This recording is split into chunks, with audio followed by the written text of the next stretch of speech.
Hi friends, welcome to Ethirneechal promo. இன்றைக்கி நம்ம எதிர்நீச்சல் சீரியலில் என்ன பரபரப்பான விஷயம் அப்படின்னு பார்த்தீங்கன்னா, எது நடக்கக்கூடாதுன்னு சொல்லிட்டு நம்ம நினச்சிட்டு இருந்தோமோ அதுதாங்க நடந்துடுச்சு. அட ஆமாங்க, இப்போ ஜனனியையும் சக்தியையும் கையும் களவுமா பிடிச்சிட்டான் தேவ சகாயம். பிடிச்சது மட்டும் இல்லாமல் துப்பாக்கி முனையில் நம்ம ஜனனியை வச்சுக்கிட்டு இருக்கான். ஆனால் அவனுக்கு இப்போ தான் தெரிய வருது ஜனனி ப்ரெக்னெண்ட்டாக இருக்கிறது. ஏன்னா சக்தி சொல்லிடுறாங்க, இங்கே பாருங்க, என் பொண்டாட்டி எதுவுமே பண்ணிடாத, அவள் ப்ரெக்னெண்ட்டாக இருக்கா, ப்ளீஸ் விட்டுடு, என்ன வேணால் கொலை பண்ணிடு அப்படின்ற மாதிரி சக்தி கெஞ்ச, ஓ உன் பொண்டாட்டி மாசமாக இருக்காளா, இது நல்லா இருக்கே அப்படின்னு சொல்லிட்டு அவன் யோசிக்க ஆரம்பிக்கிறான். ஏன்னா ஒரு தாய்க்கு தான் உயிர் போகிறத விட தான் வயிற்றில் வளர்கிற குழந்தைக்கு ஏதாவது ஆபத்து வந்தால் தானே பதறுவாங்க.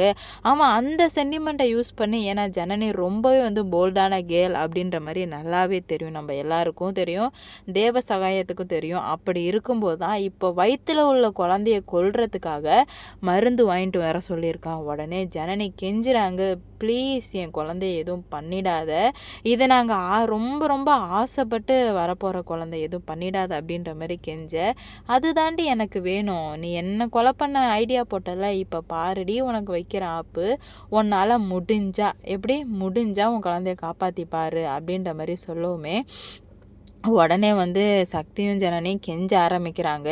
ஆனால் சக்தி ஒரு கட்டத்துக்கு மேலே ஜனனிக்கு நம்பிக்கை கொடுக்குறான். பரவாயில்ல ஜனனி, விடு விடு, எப்படி சக்தி நீ விடு விடுன்னு உன்னால் சொல்ல முடியும் அப்படின்ற மாதிரி கேட்க, வேறு வழி கிடையாது நம்மக்கிட்ட, அதனால் நீ விடு ஜனனி அப்படின்ற மாதிரி சொல்ல, இல்லை சக்தி எனக்கு இந்த குழந்தை வேணும், கண்டிப்பாக வேணும் அப்படின்ற மாதிரி சொல்ல, நீ உயிரோடு இருந்தால் 10 குழந்தை கூட பெற்றுக்கலாம், ஆனால் இப்போ நீயே இறந்துட்டனா ஒன்றுமே பண்ண முடியாது ஜனனி, எனக்கு குழந்தை முக்கியமா நீ முக்கியமா கேட்கும்போது, எனக்கு நீ தான் ஜனனி முக்கியம் அப்படின்ற மாதிரி சக்தி சொல்லி ஆறுதல் சொல்கிறாங்க.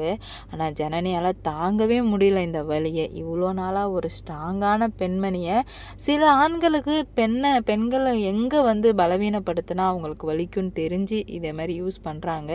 பார்ப்போம் என்ன நடக்க போகுது அப்படின்னு சொல்லிட்டு. இந்த வீடியோ பிடிச்சிருந்தா சப்ஸ்கிரைப்